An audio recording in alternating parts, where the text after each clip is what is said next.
मथुरा के राजा हैं उग्रसेन जी। उनके कोई संतान नहीं थी। काफी समय बाद उनकी पत्नी गर्भवती हुई। वो एक बार अपनी दासियों के साथ उपवन में विचरण कर रही थी, तभी उन पर एक द्रुमिल नाम के राक्षस की छाया पड़ गई। वो घबरा गई। उग्रसेन जी ने पंडितों को बुलाया तो पंडितों ने बताया कि ये जो आपकी संतान होगी वो आपके कुल का नाश कर देगी।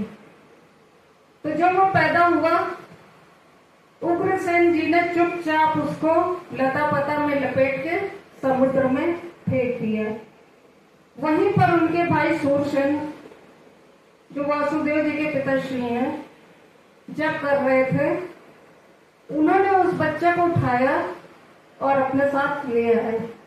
वासुदेव जी के साथ साथ कंस का भी लालन पालन हुआ। जब कंस बड़ा हो गया,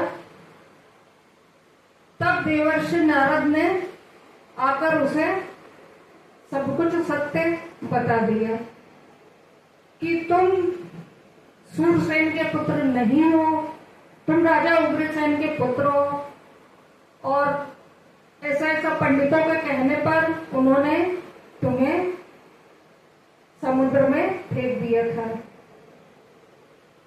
अब कंस को अत्यधिक क्रोध आया।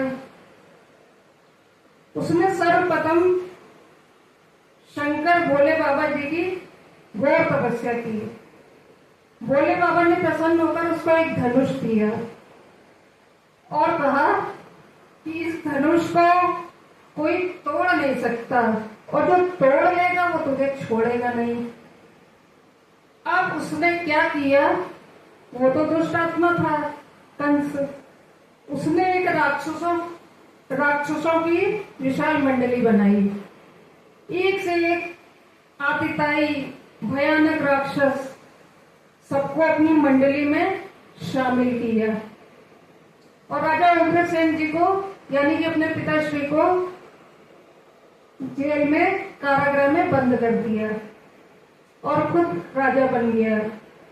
और ये ऐलान करवा दिया कि यहाँ पर मेरे राज्य में कोई भी भगवान की पूजा, यज्ञ कुछ भी नहीं होगा, कथा आदि, गौ माता की भी नहीं पूजा होगी।